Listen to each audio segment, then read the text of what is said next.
Bisa jadi ini ketika Anda salah bergaul, ya. Bisa jadi hal-hal yang tentunya Anda berusaha ingin memegang rapat-rapat supaya Anda tidak kembali ke masa lalu, ya. Istilahnya berusaha untuk tidak jatuh di lubang yang sama. Namun ketika kita terlalu dekat bergaul dengan orang-orang yang mendekati lubang tersebut, maka tidak menutup kemungkinan suatu saat Anda akan kembali ke lubang tersebut.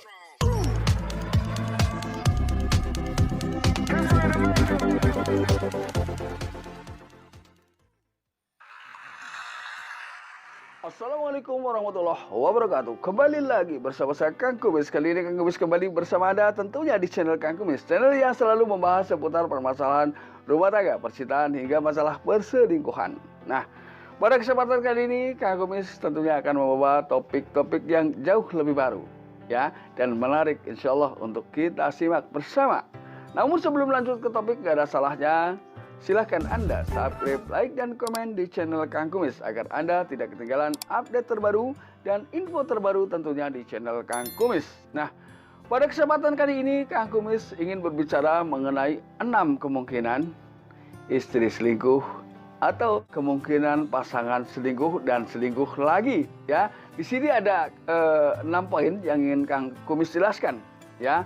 Untuk mungkin lebih jelasnya, yuk kita ikuti sama. Kira-kira apa saja 6 poin yang harus Anda ketahui ketika Anda curiga terhadap beberapa perilaku-perilaku yang tiba-tiba berbeda untuk akhir-akhir ini.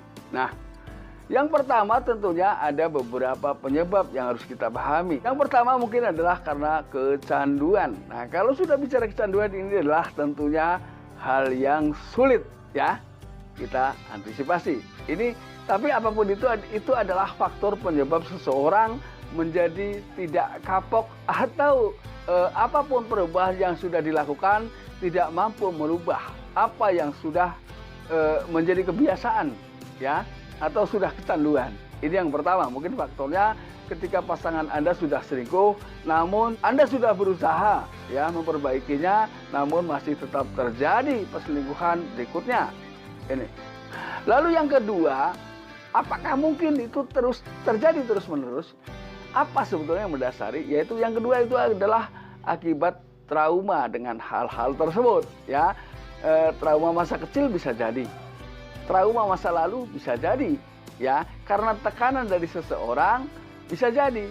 Jadi dia hanya ingin menunjukkan bahwa saya bisa, itu saja sebetulnya. Tapi sebetulnya banyak hal-hal positif, artinya tidak haruslah berselingkuh, ya, dalam membuktikan apa yang mereka ragukan.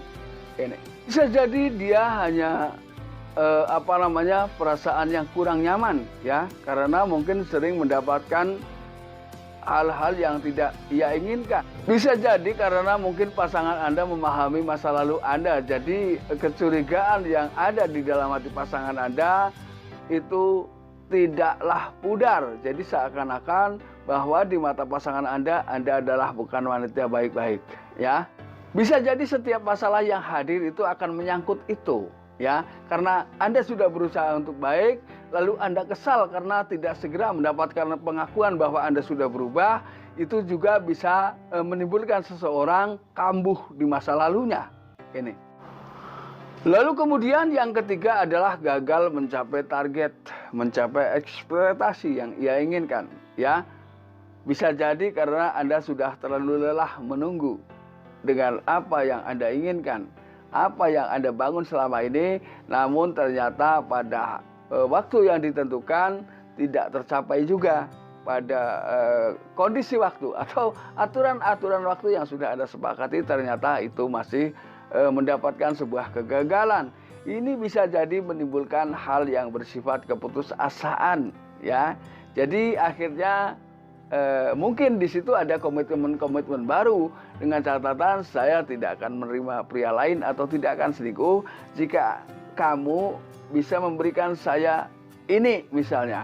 Nah, namun ketika mungkin pasangan Anda gagal memberikan itu, maka Anda bisa jadi, ya, sebetulnya banyak komitmen lain yang lebih mengikat dan lebih bisa menciptakan keharmonisan rumah tangga.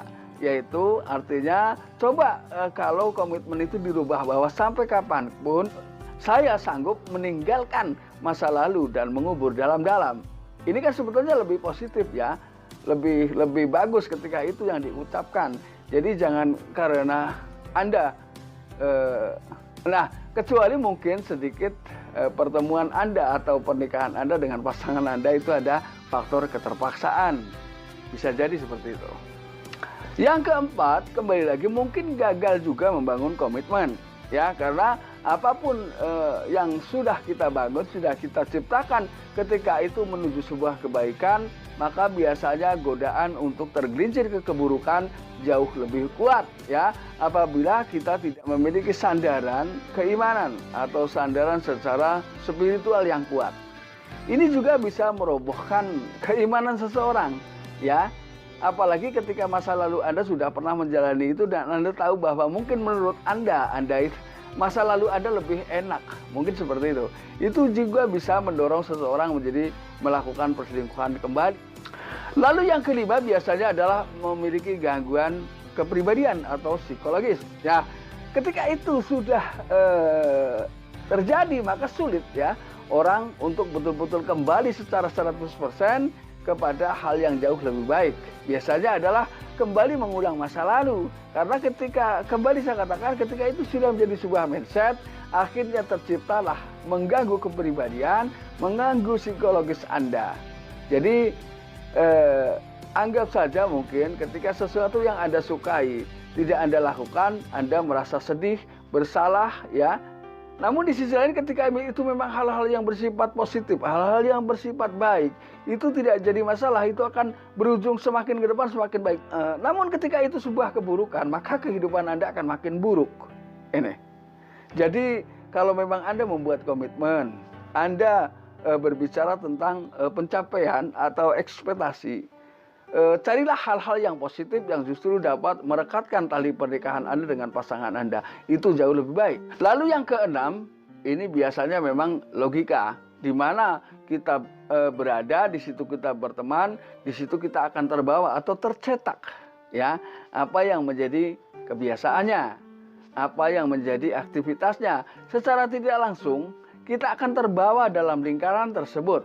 Bisa jadi ini ketika Anda salah bergaul ya, bisa jadi hal-hal yang tentunya Anda berusaha ingin memegang rapat-rapat supaya Anda tidak kembali ke masa lalu ya, istilahnya berusaha untuk tidak jatuh di lubang yang sama. Namun ketika kita terlalu dekat bergaul dengan orang-orang yang mendekati lubang tersebut, maka tidak menutup kemungkinan suatu saat Anda akan kembali ke lubang tersebut. Nah, sahabat Kang Kumis, ini adalah beberapa hal yang memang mungkin perlu kita renungkan sama-sama ya.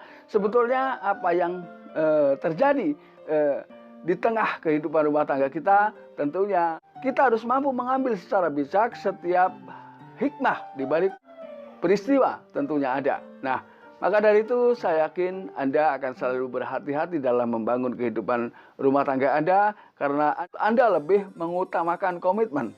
Anda lebih mengutamakan rasa cinta kasih sayang Anda terhadap pasangan Anda. Nah sahabat, mudah-mudahan bermanfaat dan akhir kata salam harmonis bersama Kang Kumis. Wabillahi taufiq wal hidayah. Wassalamualaikum warahmatullahi wabarakatuh. Terima kasih.